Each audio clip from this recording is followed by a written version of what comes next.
नमस्कार दोस्तों, आपको आज स्वतंत्रता दिवस की बहुत बहुत शुभकामनाएं। आपने देखा कि किस तरीके से आरती जी आपको पिछले 2 दिनों से गाइड कर रही हैं कि आप कौन सा स्टॉक पिक करें और किस तरीके से अपने पैसे को बढ़ाएं। आज चूंकि मार्केट की छुट्टी है, इसीलिए आज मैडम हमें बताएंगे कि किस तरीके से हमें इन्वेस्ट करने से पहले किन किन बातों का ध्यान भी रखना चाहिए और कैसे हम अपने पैसे को बढ़ा सकते हैं। नमस्कार मैडम, आज आपका नमस्कार हमारे सर। चैनल पर बहुत बहुत स्वागत है।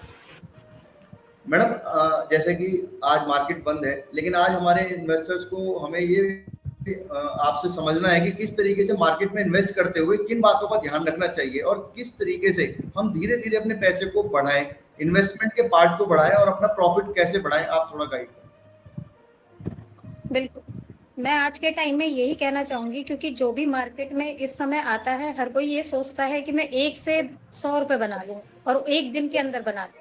वो पॉसिबल नहीं है क्योंकि मार्केट इस समय इतनी अट्रैक्टिव हो चुकी है कि हर कोई इसी की तरफ खिंचा आ रहा है कि हम सब तरफ का पैसा निकालें और यहाँ से 1 दिन के अंदर 1 के 1000 बना दें।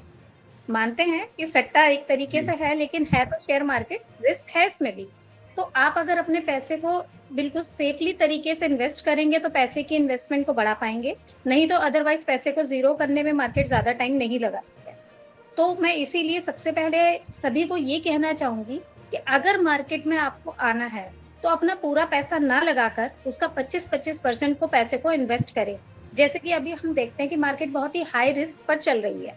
बिल्कुल ही अपने पीक पॉइंट पर है मार्केट। अगर कोई भी चीज़ अपने पीक पॉइंट पर होती है, अगर आप गाड़ी भी देखें ऊँचाई पर ले जाते हैं, तो कहीं न कहीं पीछे से नीचे की तरफ को आती है।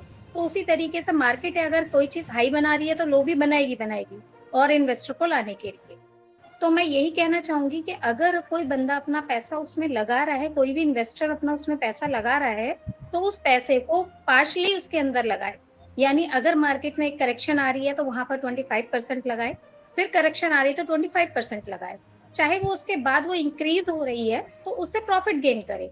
तो आज का टाइम मार्केट में जो इन्वेस्ट करने का है, वो यही टाइम है कि मार्केट में एक साथ पैसा ना लगाया जाए। ठीक है मैडम, आपने बताया कि मार्केट के अंदर पैसा तो एकदम ना लगाया जाए, लेकिन कुछ स्टडीज भी होती है जो कि एक इन्वेस्टर को पहले पढ़नी चाहिए, कुछ स्टडी करनी चाहिए मार्केट के अंदर एंटर करने से पहले। बिल्कुल। मार्केट में ऐसा नहीं होना चाहिए कि आप टीवी की न्यूज़ देख रहे हैं या जिसके आप नॉलेज में हैं, उसको देखकर आप या वो उसने प्रॉफ़िट कमा लिया है या मेरे साथ वाले ने इतना कमा लिया है, तो आप उसके लालच में आके उसके अंदर पैसा लगाते हैं। तो आप किसी भी स्टॉक को ले रहे हैं या मार्केट में एंटर कर रहे हैं, तो सबसे पहले उसके बारे में जानिए। तो उसके बारे में अगर किसी भी स्टॉक को आप देख रहे हैं, तो कुछ दिन उससे पहले वॉच करिए। उसे देखिए कि वो किस तरीके से मूव कर रहा है, कैसे अप और डाउन ले ले रहा है। उसी के बाद उसके अंदर मार्केट में एंटर करना चाहिए, क्योंकि कोई भी चीज़ नई सीखने के लिए अगर आप मार्केट में भी जाते हैं, कोई सामान लेने के लिए भी, आप कोई भी एक पर्टिकुलर कुछ भी चीज़ लेने जाते हैं, उसे भी 10 जगह पर देखते हैं। तो मैं वही कहूँगी कि जब वहाँ भी आपको पैसा लगाना है इंक्रीज़ करने के लिए, तो उस स्टॉक को उसकी हर चीज़ देखिए, उसने कितना अब तक प्रॉफ़िट दिया है, कितना इन्वेस्टर है, कितना उसका रेशो है प्रॉफ़िट एंड लॉस का, अब तक कितने टाइम का दे चुका है। तो ये सारी चीज़ें उस मार्केट में उस स्टॉक को देखने के लिए बहुत ज़्यादा ज़रूरी है, जो उसे देखनी चाहिए। मैडम, अगर हम एक्सपर्ट्स की बात करें तो एक एक्सपर्ट हैं, उन्होंने अपने इंटरव्यू में बोला भी था इस बात को कि इन्वेस्टर को हमेशा उन शेयर्स में इन्वेस्ट करना चाहिए, उस इंडस्ट्री के शेयर्स में इन्वेस्ट करना चाहिए जिसका वो खुद बिजनेस करना चाहते हैं। क्या लगता है आपको कि क्या ये सही तरीका बिल्कुल होगा सही है। शेयर मार्केट में इन्वेस्ट करने का? बिल्कुल सर, मैं ये कहना ज़रूर चाहूँगी कि जो जिसमें इन्वेस्ट अगर उसका बिज़नेस उसे लेकर है, तो उसमें इन्वेस्ट करने में उसे ज़्यादा इंटरेस्ट आएगा क्योंकि वो उसकी नॉलेज से जुड़ा हुआ है।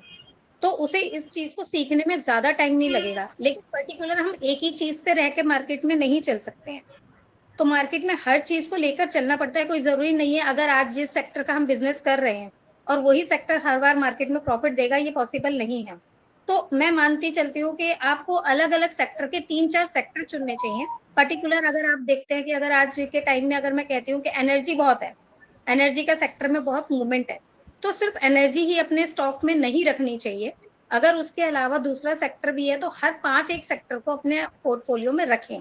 ताकि अगर एक डाउन हो रहा है, तो दूसरा आपको प्रॉफ़िट देकर आपको रखे। जिस तरीके से अगर कोई एसआईपी करता है, म्यूचुअल फंड एसआईपी में अगर कोई इन्वेस्ट करता है, तो म्यूचुअल फंड एसआईपी में भी अगर आप एक एसआईपी लगाते हैं, सिप लगाते हैं, अगर मंथली आप 2000 की लगाते हैं, तो उसका पोर्टफोलियो मैनेजर उसको कई शेयरों में डिवाइडेड करता है, तब जाके आपको उसका इंटरेस्ट दे मिलता है।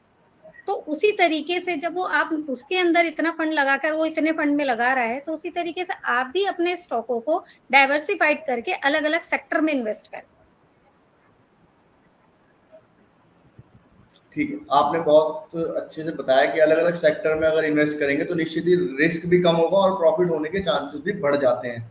अब सबसे बड़ी बात आपने बता दिया कि एवरेज करते हुए पैसे को लगाएं, स्टडी करके मार्केट के अंदर जाना चाहिए, लेकिन उन इन्वेस्टर्स को आप क्या सलाह देना चाहेंगे जो आज चाहते हैं, जैसे आप इंट्राडे में भी देखेंगे या फिर कुछ इन्वेस्टर्स होते हैं कि आज बहुत लगा दिया, कल को फिर वो कहते हैं जिसमें वो जिस शेयर में वो पैसा लगाते हैं वही शेयर नीचे जाता है इसके लिए उनको क्या थोड़ा सा पेशेंस रखना चाहिए या फिर किस तरीके से उनको इन्वेस्ट करना चाहिए? देखिए, पहली बात तो सबसे पहले मैं ये कहूँगी, जो इंट्राडे में करते हैं वो सोचते हैं कि आज अगर एक दिन लगाया, एक प्रॉफिट दे गया, तो अगले दिन भी वो हमें वही प्रॉफिट देकर जाएगा। ये पॉसिबल नहीं है। अगर अपने रिस्क को कम करना है तो इंट्राडे में भी स्टॉप लॉस लगाना सीखें मार्केट, क्योंकि मार्केट के अंदर कोई भी चीज स्टेबल नहीं है। अगर अप जा रही है, डाउन भी आ रही है, तो उसके अंदर अगर हम स्टॉप लॉस मेंटेन नहीं करेंगे, अपने रिस्क को कम नहीं करने की सोचेंगे, तो हम एक तरफा लॉस में ही ज्यादा जाएंगे। तो इसलिए इंट्राडे में मैं सबसे ज्यादा सजेस्ट यही करूंगी कि बिना स्टॉप लॉस इंट्राडे का ट्रेड ना करें, और उसी सेक्टर में इंट्राडे करें जो कि सेक्टर आपको लग रहा है कि आने वाले टाइम में अगर उसको इंट्राडे की जगह हम आगे कन्वर्ट कर सकते हैं, आगे के लिए इन्वेस्टमेंट के लिए, तो वो सेक्टर में ही इंट्राडे का कोशिश करें कि उसी में ही इंट्राडे एंटर करें। ठीक है मैडम, आज आपने हमारे इन्वेस्टर्स को बहुत अच्छा बताया कि किस तरीके से किन बातों का ध्यान रख के आप मार्केट के अंदर इन्वेस्ट करें जिससे कि आप अपने पैसे को सेफ रख सकेंगे। आज आप हमारे साथ जुड़े, आपको भी स्वतंत्रता दिवस की और पूरे भारत को स्वतंत्रता दिवस की बहुत बहुत शुभकामनाएं। मेरी ओर से भी सभी को स्वतंत्रता दिवस की बहुत बहुत शुभकामनाएं। धन्यवाद। धन्यवाद।